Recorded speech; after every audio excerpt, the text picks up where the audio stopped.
Eden gardens का ground था और कोलकाता नाइट राइडर्स को लग रहा था कि मैच उनकी जेब में है। लखनऊ सुपर जायंट्स वाले 7 विकेट गंवा चुके थे और विन प्रोबेबिलिटी मात्र 2% का था और वहीं पर टारगेट 182 का था। टीवी पर एक्सपर्ट्स और कमेंट्री बॉक्स में बैठे लोग बोल रहे थे कि लखनऊ का जीतना यहां से ऑलमोस्ट इम्पॉसिबल है। पर तभी एक अलग ही लेवल का कलेश शुरू हो गया ग्राउंड पर। मुकुल चौधरी ग्राउंड पर आया और आते ही उसने अपने बैट से पूरी आग लगा दी। उसने अपनी बायोमैकेनिकल बैट स्पीड से केकेआर के बॉलर्स को पकड़ के पीटा है। एकदम प्योर लेवल की कुटाई जो होती है ना, वो दिखी वहां। केकेआर के बॉलर्स जब अपना लाइन और लेंथ भूल गए थे, तब जाके 2 हेलीकॉप्टर शॉट्स स्टैंड में गिरे। आज द ग्रिड फैक्टर पर हम इस मरकहा कोड को डिकोड करेंगे कि कैसे एक एग्रेसिव बैटिंग टेक्निक ने वर्ल्ड क्लास बॉलिंग को तबाह कर दिया। चलिए इस भौकाल के पीछे का एग्जैक्ट नंबर देखते हैं और जानते हैं कि केकेआर का प्लान डेथ ओवर्स में फेल कैसे हो गया। मैच की घड़ी को थोड़ा रिवाइंड करते हैं और 15th ओवर में चलते हैं। इस हाइस्ट के रियल मैग्नीट्यूड को समझने के लिए पहले आपको पिच मैकेनिक्स को समझना होगा। कोलकाता नाइट राइडर्स ने तब एकदम फ्लॉलेस टैक्टिक्स को एग्जीक्यूट किया था। ये कोई स्लगिश विकेट नहीं थी भाई, यहाँ ट्रू बाउंस और एक्सट्रीम पेस मिल रहा था, जिसका फायदा केकेआर के bowlers hit the deck bowling करने में उठा रहे। मिडिल ओवर्स में उनके स्पिनर्स ने पिच का स्लाइड ग्रिप यूज करके एलएसजी के टॉप ऑर्डर को पूरा तबाह कर। एलएसजी का टॉप ऑर्डर एक एक करके केकेआर वालों के जाल में फंसते जा रहा। केकेआर का कैप्टन अजिंक्य रहाणे उनको बहुत ही बेहतरीन तरीके से रोटेट कर रहा था। जब एलएसजी का 7वां विकेट गिरा और रिक्वायर्ड रन रेट 14.5 के ऊपर चला गया, तब वहां से जीतना ऑलमोस्ट इम्पॉसिबल था और विन प्रोबेबिलिटी जमीन पर आ गई थी। केकेआर के फैंस को लग रहा था कि अब तो जीत पक्की है। उनको लग रहा था कि इस खतरनाक सिचुएशन से एलएसजी कभी रिकवर ही नहीं कर पाएगा। केकेआर की डेटा टीम ने एकदम परफेक्ट प्लान बनाया और यहीं पर सारा प्लान धरा का धरा रह जाता है जब मुकुल चौधरी अपनी ताबड़तोड़ बैटिंग दिखाता है। जब मुकुल चौधरी क्रीज पर आया तो केकेआर वालों को लगा होगा कि ये भी एक नॉर्मल टेल एंडर की तरह अंधा स्विंग करेगा। उन्होंने सोचा कि इसको बैक ऑफ लाइन डालो, टॉप एज मिलेगा और इसकी विकेट निकल जाएगी।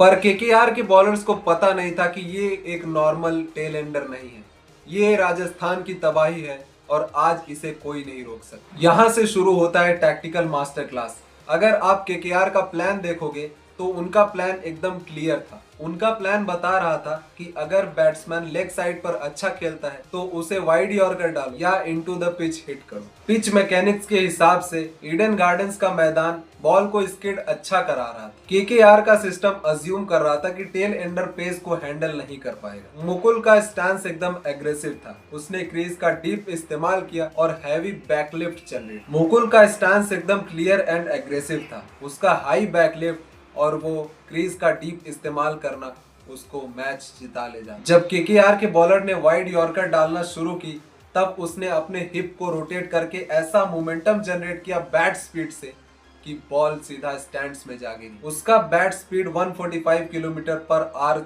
रिकॉर्ड हुआ और ये कोई नॉर्मल बैट स्पीड नहीं है। यही बैट स्पीड चाहिए होती है तबाही मचाने के लिए। और एक समय पर तो मुकुल की बैटिंग देखकर थाला की याद आ गई। वो जर्सी नंबर 7, वो थाला, वो धोनी, थाला फॉर ए रीजन। जो बॉल जरा सी भी मिस होती, मुकुल उसको पकड़ के पीट देता था। केकेआर के कैप्टन का बॉलिंग रोटेशन एकदम से तबाह हो गया था और उन्होंने सोचा कि अपने मेन पेसर को वापस लाते हैं और मैच को यहीं खत्म करते हैं। स्टैंडर्ड क्रिकेट लॉजिक क्या कहता है कि ऐसे मोमेंट पर आपको स्ट्राइक रोटेट करनी होती, लेकिन मुकुल वहां पर पागल हो गया था। उसने बॉलर की रेपुटेशन को नहीं देखा, उसने सिर्फ टारगेट को देखा और टारगेट को अचीव करने का टारगेट लिया। और भाई उसकी बैट स्पीड और इंटेंट ने बता दिया कि वो कितना डेस्परेट था उस जीत के लिए। जब केकेआर के पेसर ने 145 किलोमीटर प्रति घंटे की यॉर्कर अटेम्प्ट की, तब मुकुल ने फ्रंट फुट क्लियर करके वो आइकॉनिक हेलीकॉप्टर शॉट मारा और एक बार नहीं, लगातार 2 बार।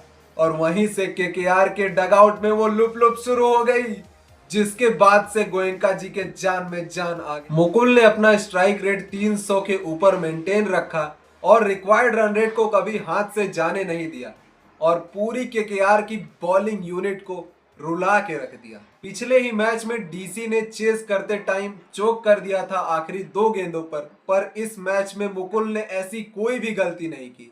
और भाई ये फिनिश एक आइकॉनिक फिनिश होने वाला है पूरे आईपीएल का। फाइनल ओवर का आगाज हुआ और रन चाहिए थे 14। स्ट्राइक पर थे आवेश खान और उन्होंने पहली ही गेंद पर एक बहुत बेहतरीन सिंगल लिया और फिर स्ट्राइक पर आते हैं मुकुल चौधरी और वहीं से वो इंतकाम शुरू होता है आखिरी 5 गेंदों का। आखिरी 5 गेंदों में वो जो एड्रेनलिन हिट था ना, वो भाई किसी पीक सिनेमा से कम नहीं था। आपने धुरंधर देखी होगी पर ये किसी धुरंधर से कम नहीं थी। और एक धुरंधर वाली पारी खेलकर मुकुल चौधरी ने बता दिया कि राजस्थान के कितने छोटे शहर से होने के बावजूद भी वो जज्बा है इंडिया के लिए फिनिश करने का और इंडिया में आके तबाही मचाने का। आईपीएल में उन्होंने करके दिखा दिया है। वैभव अरोरा की दूसरी ही गेंद पर मुकुल चौधरी ने एक स्क्वायर लेग पर अच्छा खासा छक्का जड़ा और उसके बाद 2 डॉट बॉल चली गई। हालांकि वहां पर भी मुकुल चौधरी कुछ नया रचनात्मक करने की कोशिश कर रहे थे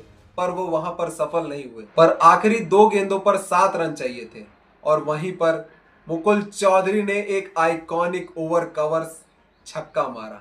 भाई वो शॉट जो था ना, उसे देखकर तो एकदम दिमाग मेरा घूम गया। उस लेवल का शॉट कोई आम इंसान एग्जीक्यूट ही नहीं कर सकता। बॉल में कोई कमी नहीं थी पर बैट स्पीड और बैट फ्लो भाई साहब, ये नेक्स्ट जेन वाले पगला गए हैं। कभी वैभव सूर्यवंशिया मार देता है, कभी मुकुल चौधरी आके फिनिश कर देता है, कभी समीर रिजवी फिनिश कर देता है। ऐसी स्क्रिप्ट कौन लिखता है भाई? वो मुझे भी स्क्रिप्ट लिख के दे क्योंकि यहाँ पर कुछ काम बन नहीं रहा है। फिर जब 5वीं गेंद पर छक्का लग गया तो एक बॉल में 1 रन चाहिए था। हालांकि लास्ट बॉल मुकुल चौधरी ने मिस कर दी पर आवेश खान ने रन कंप्लीट किया और Angkrish Raghuvanshi direct hit miss करते हैं और यहाँ पर एलएसजी एक आइकॉनिक विन रजिस्टर कर देती है। भाई ये मैच जिसने नहीं देखा ना, उसने बहुत बड़ी चीज मिस कर दी। आखिरी के वो 10 ओवर, ओहो, ये एब्सोल्यूट सिनेमा था और इसीलिए तो हम क्रिकेट से प्यार करते हैं क्योंकि यहाँ पर रोज नई कहानी बनती है। रोज कोई ना कोई आता है और अपनी छाप छोड़ के जाता है और आईपीएल इसीलिए तो खास है। इसीलिए तो इस देश को आईपीएल से प्यार है और आईपीएल को उनके फैंस से। लव यू ऑल और मिलते हैं अगले वीडियो में। तब तक के लिए आप कमेंट में बता सकते हैं कि मुकुल चौधरी का कौन सा शॉट आपको सबसे बेस्ट लगा। अपनी राय नीचे कमेंट में लिखिए और मिलते हैं अगले वीडियो में।